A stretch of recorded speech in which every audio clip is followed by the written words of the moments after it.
La Iglesia Cristiana Josué, filial Apopa, presenta el mensaje de la palabra de Dios.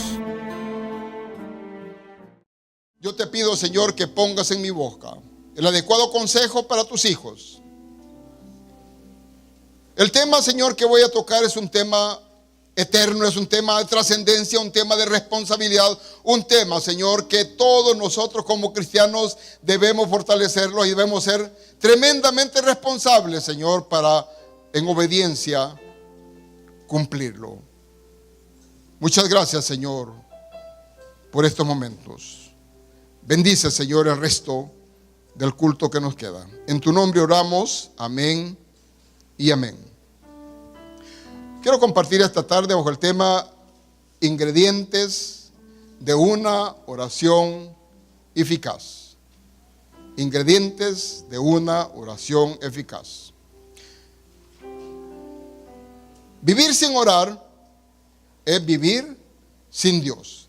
Vivir sin orar es vivir sin Dios. Y cuesta concebir a alguien que diga que es cristiano evangélico y usted le pregunta cuánto tiempo dedica a la oración. Y yo dudo de su nuevo nacimiento, oiga bien, yo dudo de su nuevo nacimiento cuando aquella persona contesta que en el día no dedica ni un minuto a orar. En la semana no tiene tiempo para orar. Porque eso es como alguien me puede decir, mire, ella es mi novia.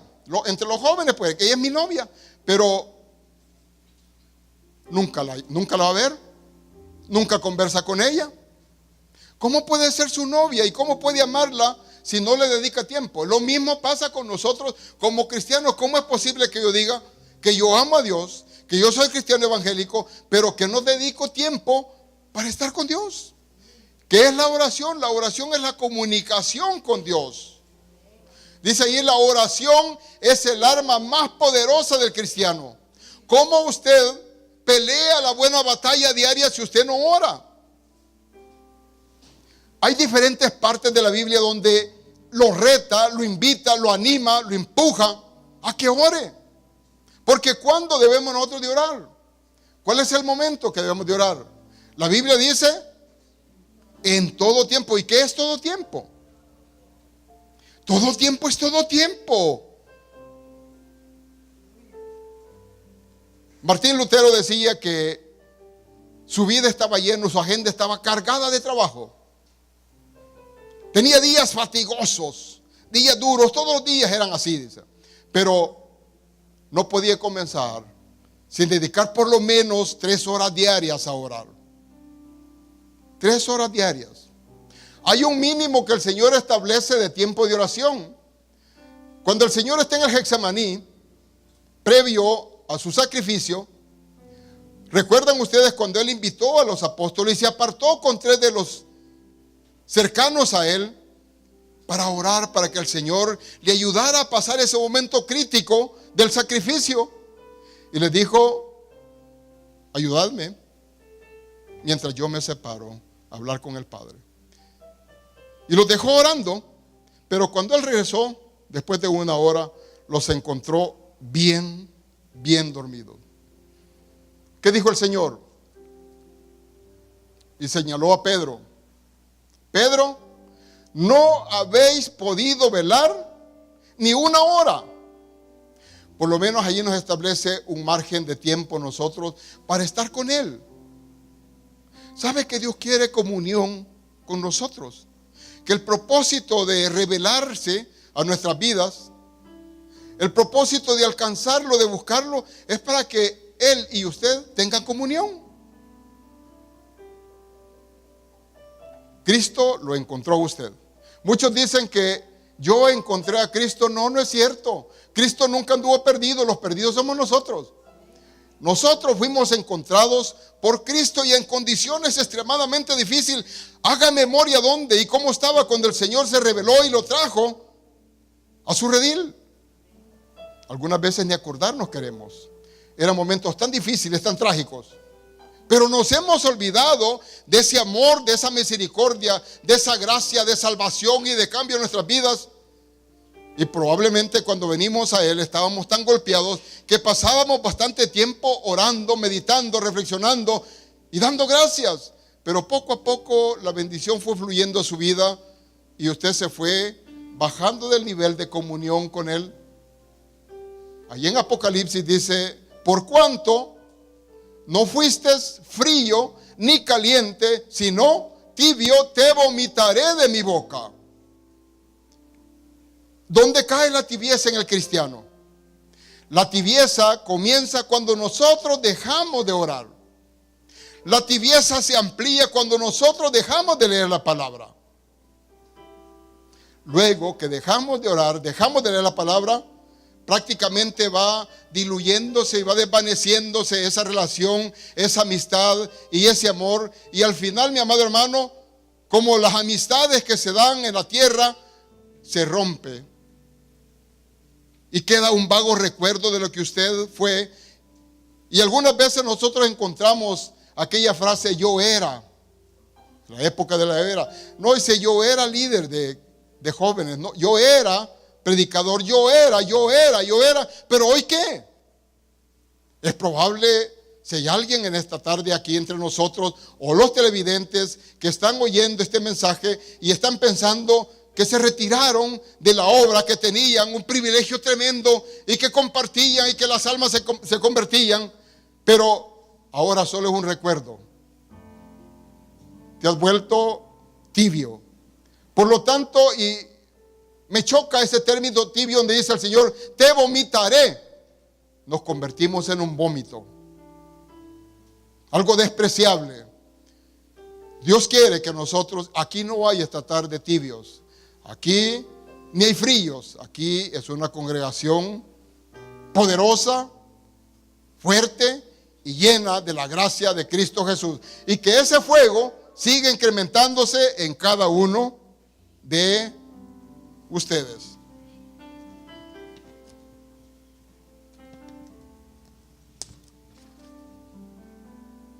La vida del cristiano debe estar avivada por el Espíritu Santo.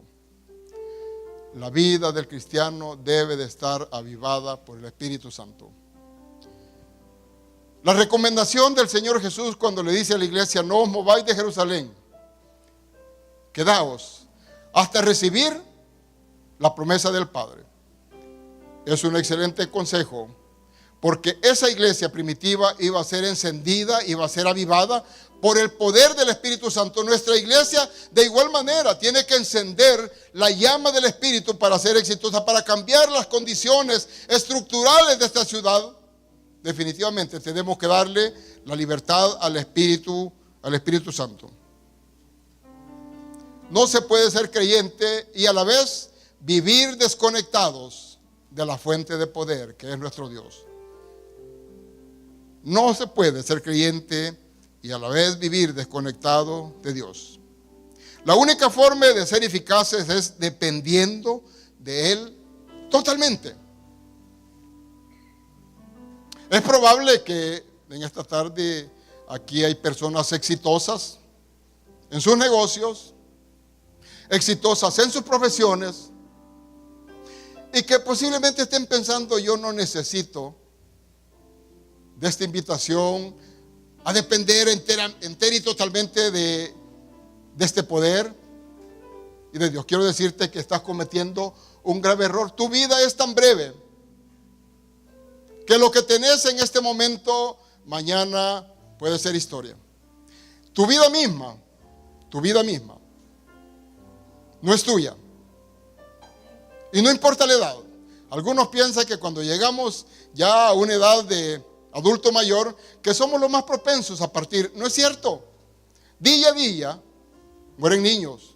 Y en este país, desgraciadamente, día a día mueren jóvenes. Lo más lindo que tenemos como sociedad, que es lo que debemos de preservar, que es lo que debemos de cuidar. Nuestros niños, nuestros jóvenes, que son el futuro. Nos guste a los adultos, no nos guste. Los jóvenes más temprano que tarde nos van a desplazar. ¿Y qué estamos haciendo por estos jóvenes? ¿Qué les estamos dando para que ellos asuman con responsabilidad el gobierno de la iglesia, el gobierno de esta ciudad, el gobierno de este país? Nosotros tenemos que compartirles a Cristo Jesús.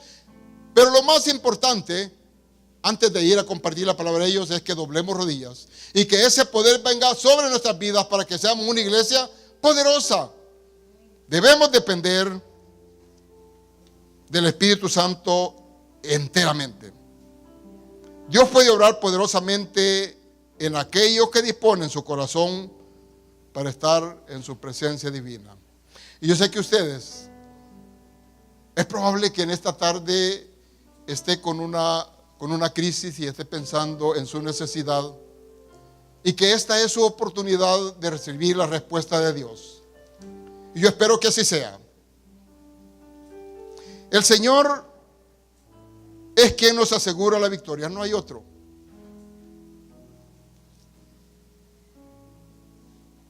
Podemos ser exitosos en esta tierra. Puede ser usted un excelente profesional. A través del ejercicio de su trabajo profesional o técnico, lo que sea, puede acumular bienes. Puede atesorar cosas materiales. Y es probable que todo eso, ese trabajo atesorado, lo haya arrastrado a poner ahí su corazón.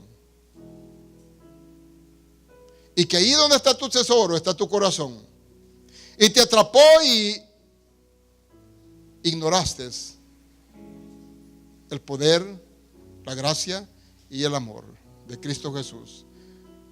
Y está bien, tú puedes tener bienes materiales, no estoy en contra de eso, pero que tu corazón no esté en esos bienes, que tu corazón permanezca en las manos del Señor Jesús. Dios quiere prosperarte en todo, y así lo dice la palabra del Señor. Yo espero que prosperéis, como dices en 3 Juan, yo espero que prosperéis. ¿Cómo? Esta es una promesa para usted y para mí. Yo espero que prosperéis en todo, la condición, así como prospera tu alma. Tú vas a prosperar materialmente si tú estás también prosperando espiritualmente. Si tú descansas en el Señor, definitivamente Dios va a multiplicar sus bienes. Dice la palabra también: buscad el reino de Dios y su justicia, y todo lo demás será añadido. El problema muchas veces es que nosotros vamos detrás de las añadiduras y nos olvidamos de lo más importante que es el Señor. Lo más importante que es la palabra es el servicio al Señor. ¿Y sabe qué? Si usted no sirve, no sirve. Si usted no sirve, no sirve. A los ojos del Señor, usted, si no sirve, no sirve. Necesitamos reflexionar y modificar nuestra actitud y volcarnos en el servicio al Señor.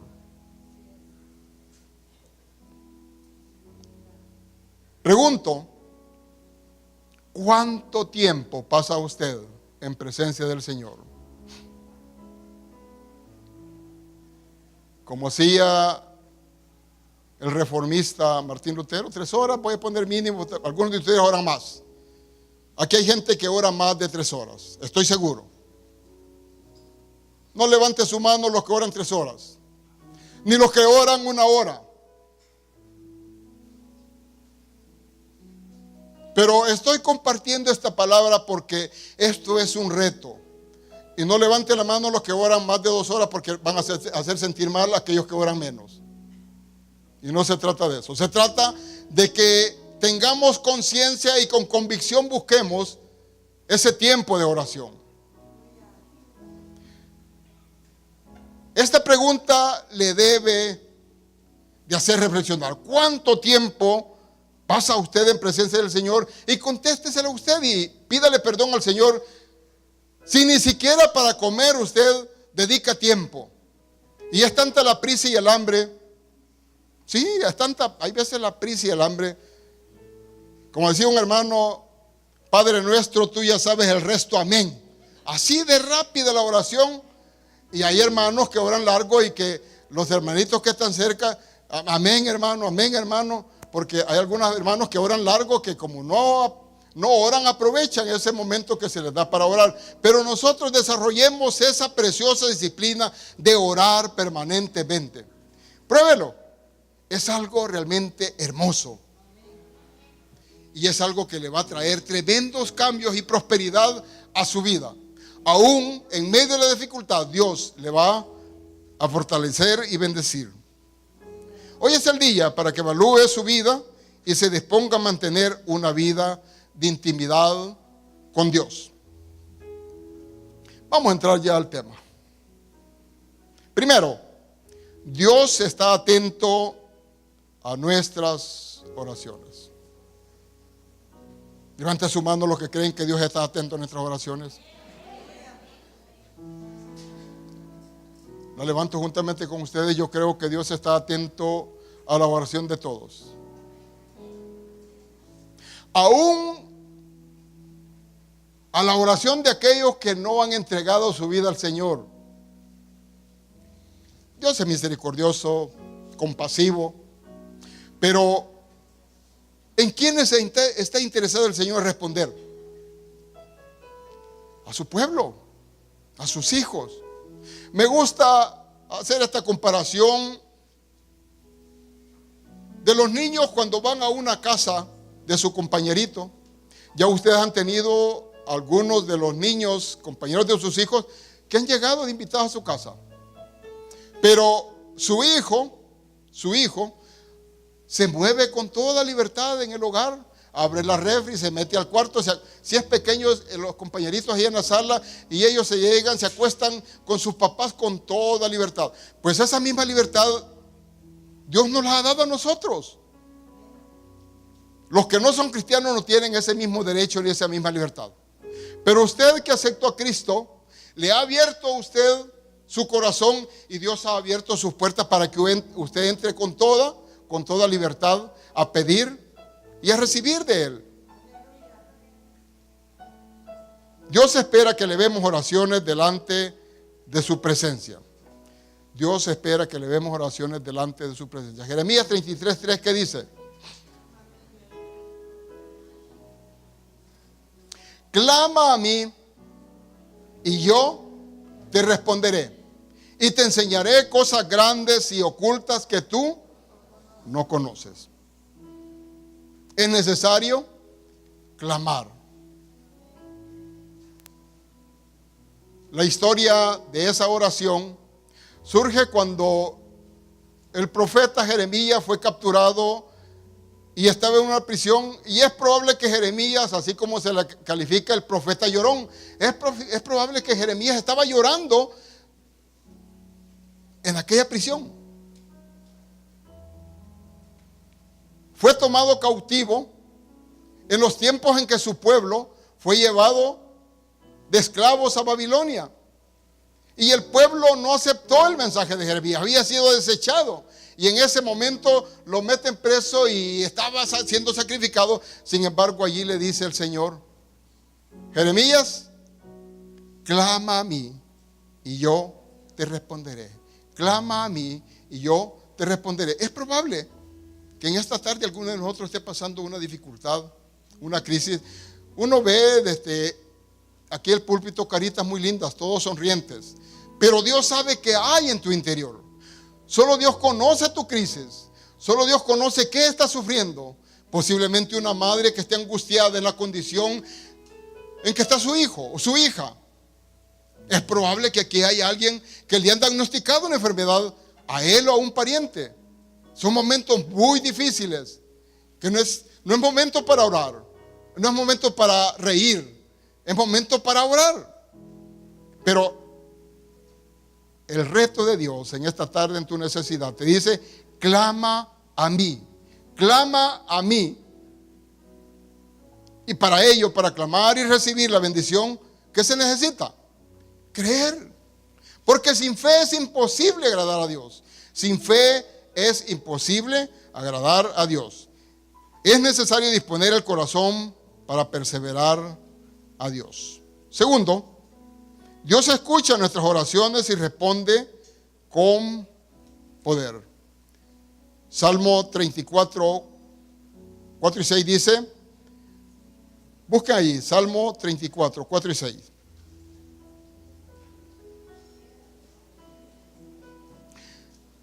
Busqué a Jehová y Él me oyó. ¿Y qué? Me libró de todos mis temores. Los que miraron a Él fueron alumbrados y sus rostros no fueron avergonzados. Este pobre,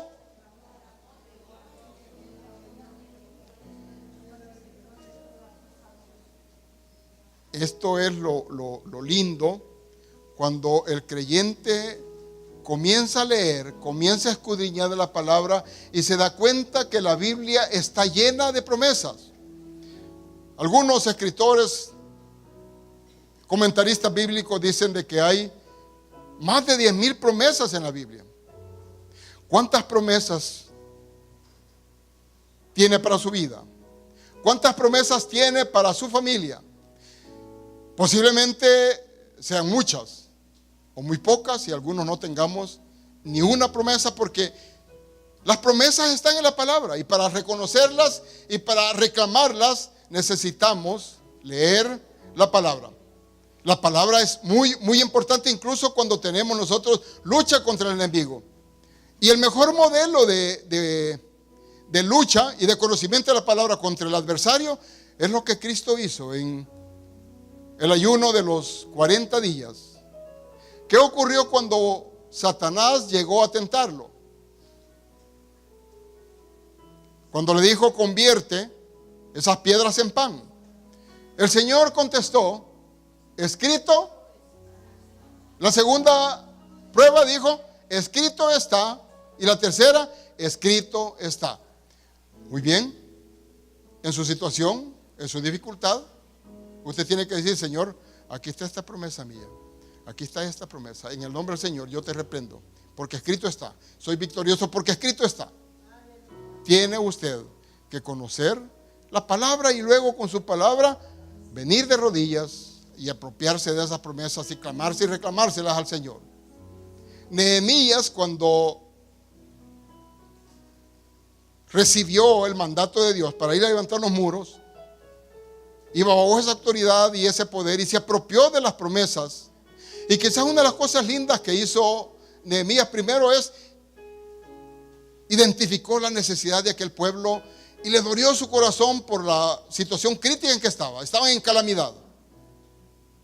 Él estaba muy bien, era el copero del rey, era el primer ministro. Sin embargo, se compungió, le dolió en su corazón la noticia y él oró para que el rey le diera espacio para ir a aquel lugar y levantar aquellos muros. A pura oración, Nehemías resistió los embates de los adversarios. Dios hizo que tuviera un ejército de colaboradores y en 52 días él logró hacer una hazaña increíble. Increíble. De igual manera, nosotros tenemos que tener una vida disciplinada de oración para alcanzar nuestros éxitos. Digo, Dios escucha nuestras oraciones.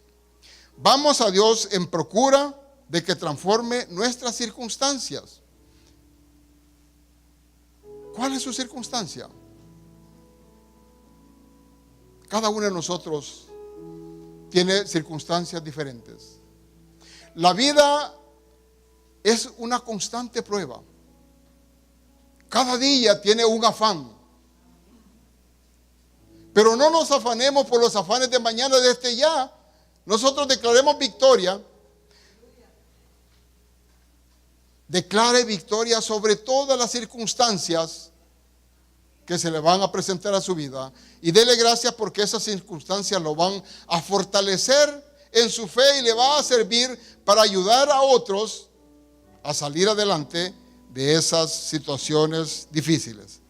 Vamos a Dios creyendo que Él tiene cuidado de nosotros. Él es nuestro Padre Celestial y Él quiere que nosotros tengamos lo mejor. Que tengamos una vida en abundancia.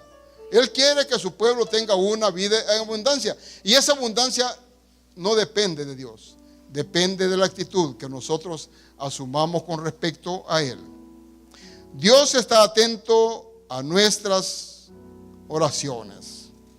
Dios espera que elevemos oraciones delante de su presencia.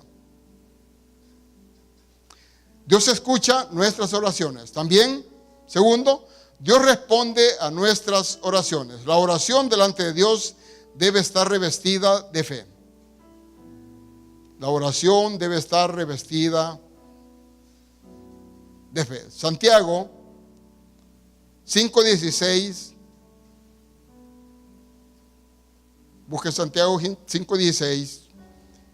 Y dice: confesad vuestras ofensas unos a otros y orad unos por otros, para que seáis.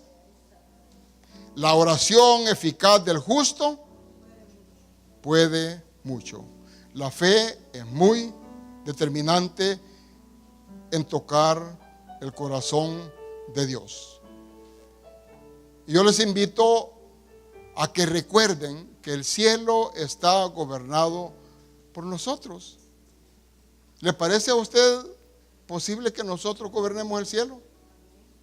¿Por qué? La palabra dice que todo lo que atemos en la tierra y todo lo que desatemos en la tierra, ¿tenemos autoridad nosotros para gobernar el cielo? Muy bien, nosotros hemos venido orando por esta ciudad y vamos a seguir orando por esta ciudad hasta que experimentemos ese cambio profundo que traiga paz, que traiga armonía, que traiga prosperidad, donde podamos saber los diferentes niveles de esta población relacionándose y ayudándose unos a otros, que podamos ver a la iglesia unida trabajando por levantar los muros de esta ciudad, porque no haya aflicción en los padres, porque no haya ansiedad en los niños, que no haya aflicción en los niños cuando van al colegio, cuando regresan del colegio, que los jóvenes puedan desplazarse libre y abiertamente. Pero eso lo vamos a alcanzar nosotros a través de nuestra fe y a través de nuestra oración. Cuando tenemos fe, estamos dando por sentado que Dios obrará con poder en respuesta a nuestras oraciones. Marcos 11:24 dice: por tanto os digo que todo lo que pidiereis orando, creed que lo recibiréis y os vendrá. Y cuando estéis orando, perdonad si tenéis algo contra alguno, para que también vuestro Padre que está en los cielos os perdone a vosotros vuestras ofensas. Porque si vosotros no perdonáis, tampoco vuestro Padre que está en los cielos os perdonará vuestras ofensas.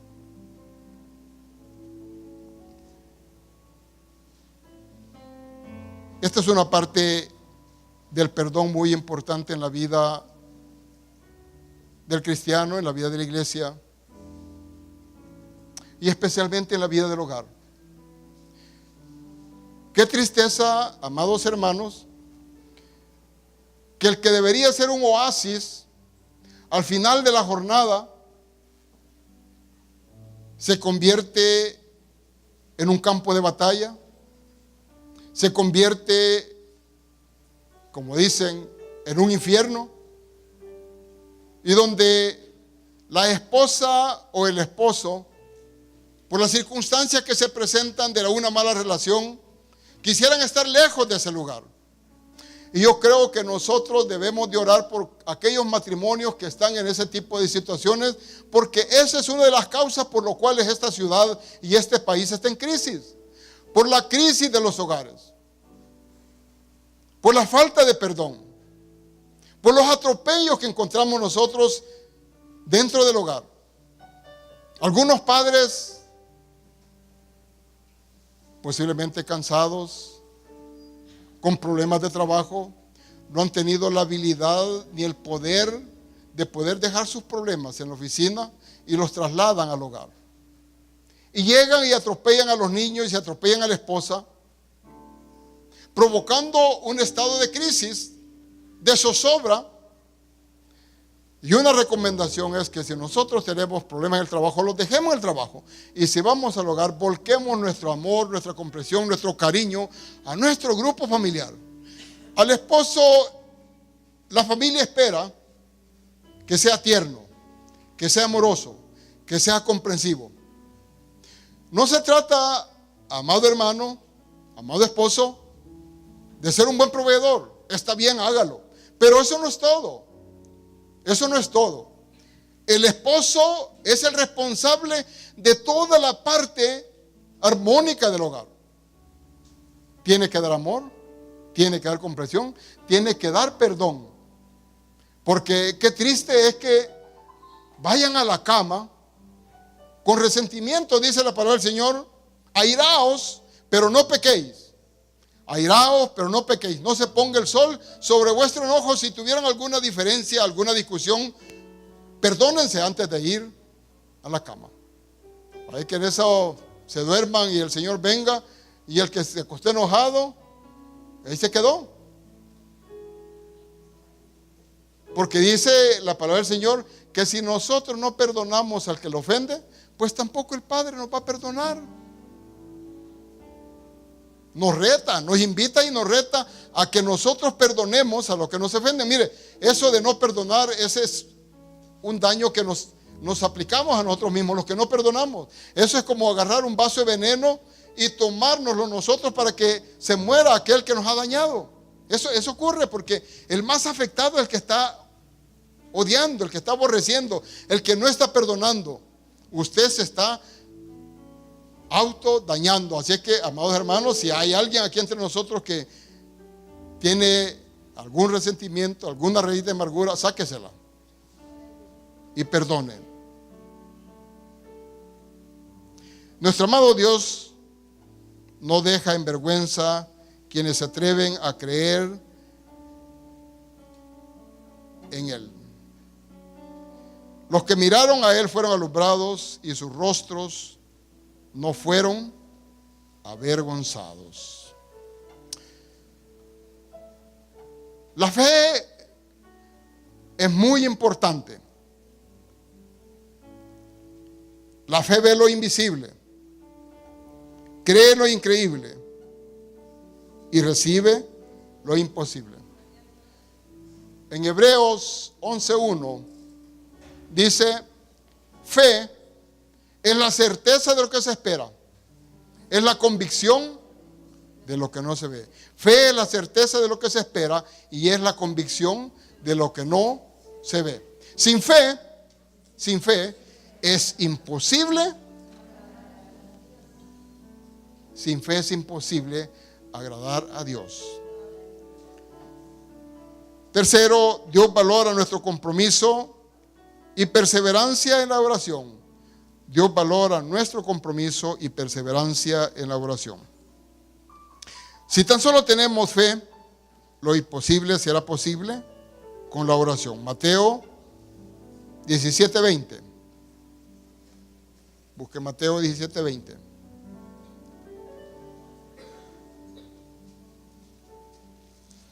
Y Jesús le dijo: por nuestra poca fe, porque de cierto digo que si estuvieres fe como un grano de mostaza, dirías a este monte: pásate de aquí allá, y se pasará, y nada os será imposible.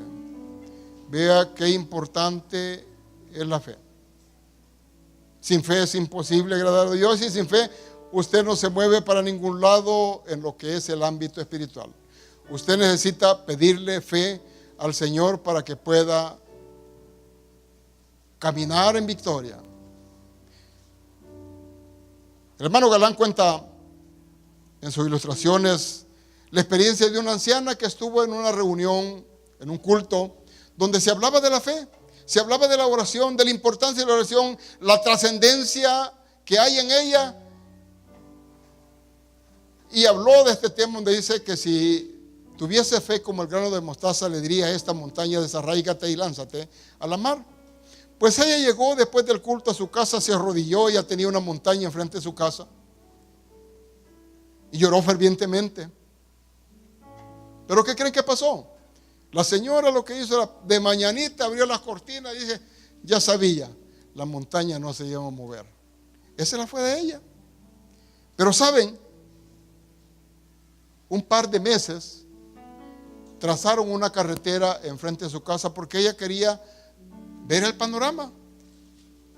Y esa carretera pasó llevándose esa montaña. Dios contesta no en tu tiempo. Dios tiene un tiempo para dar respuesta.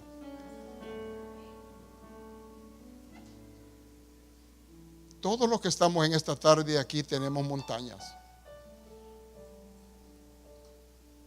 ¿O hay alguien aquí que no tiene una montaña? Yo la tengo. Yo adelante. Levante su mano aquel que tiene una montaña.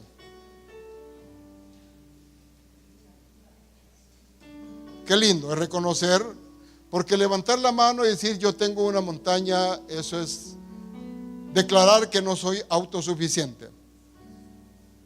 Porque si yo creo que yo puedo resolverlo, deja de ser montaña. Pero hay cosas que no las podemos hacer, que no podemos resolverlas.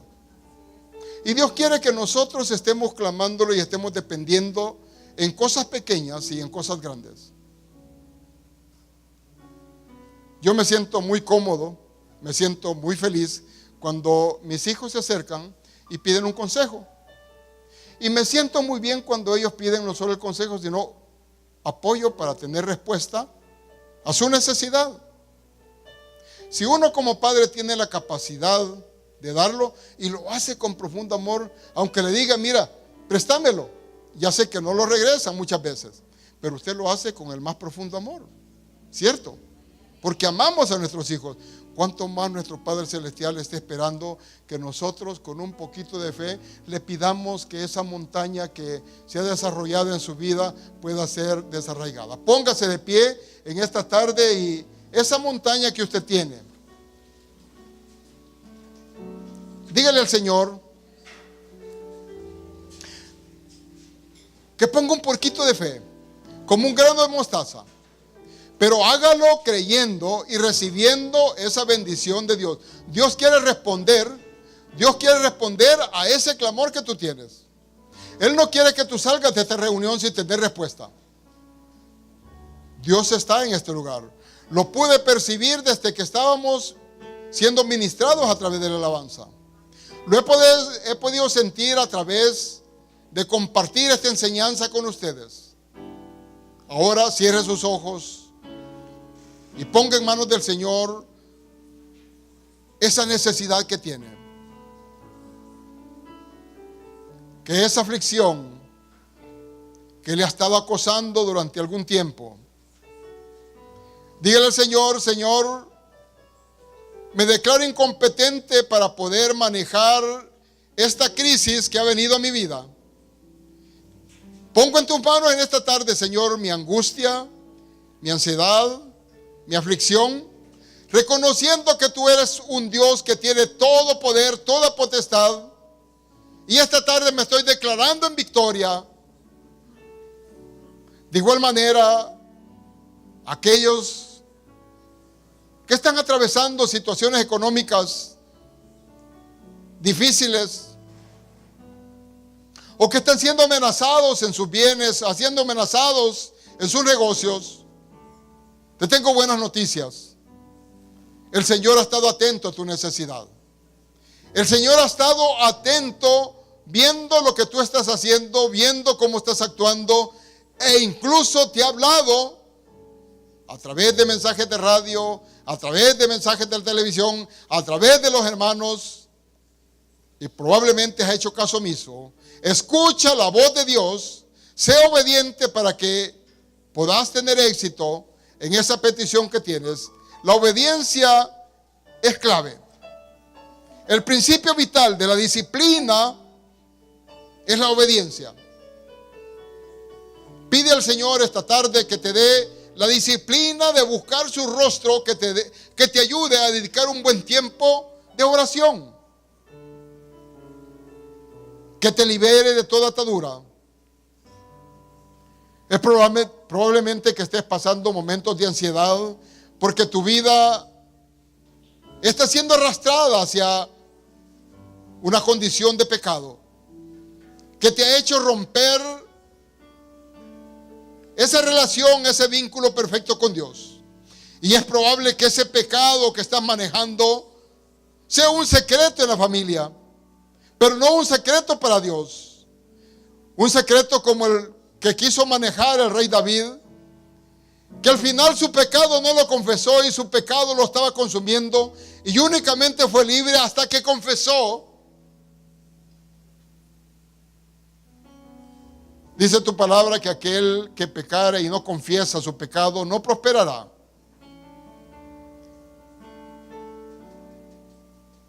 El que peca y no confiesa su pecado no prosperará.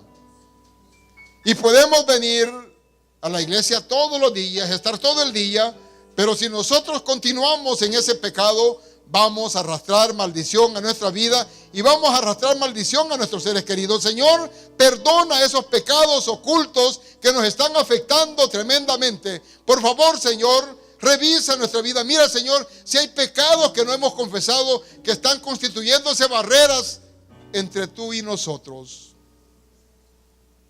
Dios mío, pedimos perdón por los pecados de la iglesia. Pedimos perdón por los pecados de esta ciudad. Pedimos perdón, Señor, por los pecados de las autoridades que nos gobiernan.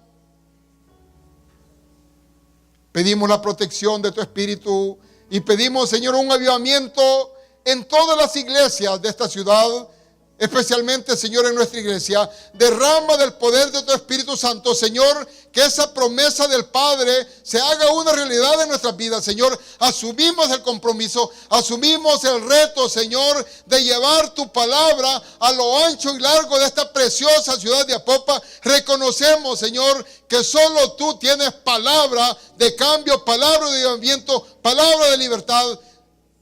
Por ello, Señor, en tu nombre proclamamos y rompemos cadenas que atan a esta ciudad. Bendecimos a los niños, bendecimos a los jóvenes, bendecimos los matrimonios. Pedimos, Señor, que mores en cada hogar, que te manifiestes en cada hogar, que haya libertad, Señor, de adorarte en cada hogar. Extirpamos, Señor, extirpamos toda duda y trae libertad a tu pueblo.